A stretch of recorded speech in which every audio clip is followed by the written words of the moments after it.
la divine miséricorde, notre Dieu nous adresse un message de paix et de joie, un message de réconfort. Par la résurrection de son Fils Jésus d'entre les morts, il nous rassure, il nous redonne sa joie et sa paix. Le premier message du Christ ressuscité est la paix soit avec vous. C'est cette paix, cette joie et cette miséricorde divine que nous demandons pour notre monde d'aujourd'hui au cours de cette Eucharistie. En effet, la résurrection du Christ est sa victoire sur le mal, sa victoire sur le péché, sa victoire sur la mort. Désormais, Jésus ressuscité n'est plus comme tous les hommes. Il est investi d'un pouvoir particulier qui lui permet de rassurer et de communiquer son triomphe sur le mal et sur le péché. C'est ce que nous relate l'Évangile. Cette résurrection est le fondement de notre espérance dans le salut des âmes. Nous partons là de la deuxième lecture.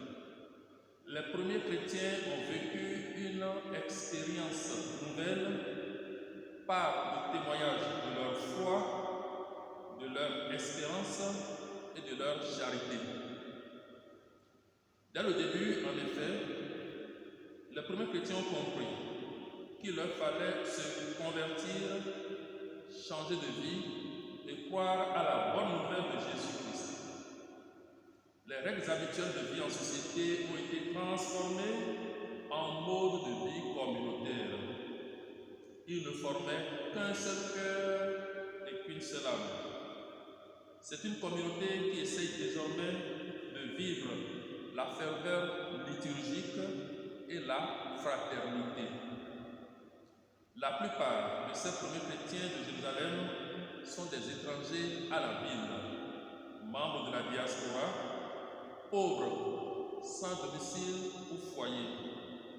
Ils devaient être très heureux de se rassembler, de prier ensemble et de se retrouver autour d'une table commune.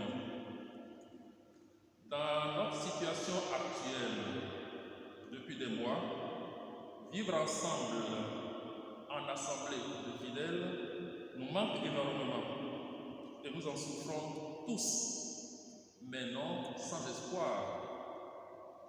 La première communauté articulait son vivre ensemble et son auto-éducation autour de 3 pôles d'attachement.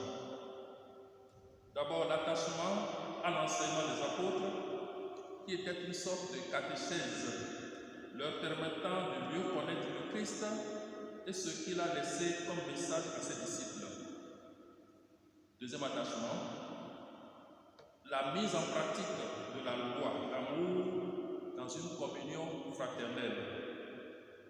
Et enfin, la liturgie, qui était leur lieu d'action de grâce à Dieu et leur ressourcement. Cette communauté trouvait aussi dans la catéchèse des apôtres, dans la vie fraternelle, dans les prières et le pain rompu, la grâce d'être missionnaire, la grâce d'être envoyé. Elle était désireuse d'intégrer tout le monde en son sein, puisque tous les hommes sont appelés au salut. Ils vivaient, ces premiers chrétiens, ils vivaient unis entre eux, tout en restant ouverts aux autres. Quant à nous, ce temps de confinement nous donne à réfléchir sur de nouveaux moyens de vivre ensemble aujourd'hui. Heureusement, naissent de nouvelles initiatives de témoignage de communion fraternelle. Nombreux sont aujourd'hui ceux qui sont très attentifs aux personnes en difficulté. Une solidarité écoute est née. L'opération de confection et de distribution des masques grand public mobilise plus d'un. personnel soignant se sacrifie. Les responsables politiques et humanitaires essaient de réinventer un monde plus fraternel et plus solidaire pour lutter contre cet ennemi commun. L'Église, plus que jamais, annonce l'amour et la miséricorde de Dieu dans une proximité agissante. Elle reste au service de tout homme et de tout l'homme sans distinction aucune. La période que nous traversons pourrait peut-être être aussi vue comme une chance pour vivre autrement toutes les valeurs de solidarité et de miséricorde à l'échelle familiale dans nos églises domestiques. En pleine communion, bien sûr, avec toute la grande famille de Dieu répandue sur toute la terre. 3 moyens inspirés de la première communauté pourraient nous y aider. L'assiduité à la maison, aux divers enseignements de notre Père évêque et des pasteurs de nos paroisses. Beaucoup de parents ont continué leur mission de premiers évangélisateurs de leurs enfants. Une expérience renouvelée de l'amour et de la miséricorde entre époux, entre parents et enfants, dans une communion familiale redécouverte. Et troisièmement, une communauté de prière, d'action de grâce et de ressourcement à domicile. La force pour continuer à vivre notre foi, notre espérance et notre charité inventive est fondée sur la résurrection du Christ. Il est avec nous, toujours et partout. Sans lui, nous ne pouvons rien. Malgré les épreuves que nous traversons actuellement, nous sommes invités à rayonner de la lumière du Christ. Dieu nous fait toujours renaître pour une vivante espérance grâce à la résurrection de Jésus d'entre les morts, nous dit l'apôtre Pierre. Pour l'apôtre, dans la deuxième lecture, les difficultés et les épreuves que nous rencontrons ont pour but de purifier et de consolider notre foi. De chaque situation peut être une chance pour un nouveau départ. Le salut de Dieu va se révéler à coup sûr. Et alors, nous exulterons de nouveau en nos assemblées et avec tous les hommes d'une joie inexprimable. Dans l'évangile de ce deuxième dimanche de Pâques, nous voyons le Seigneur Jésus-Christ rejoindre, malgré les obstacles physiques et matériels, ses apôtres là où ils sont et là où ils en sont. Il est aussi avec nous, toujours et partout. Il partage nos joies, il partage nos peines, il partage nos peurs, toutes nos inquiétudes, nos doutes et nos craintes. Il nous rassure et nous apporte sa joie et sa paix.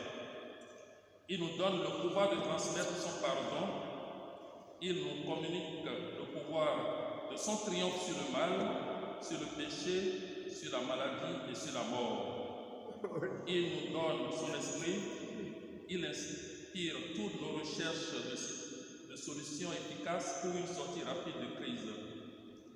La résurrection du Christ est l'objet central de notre foi de chrétien.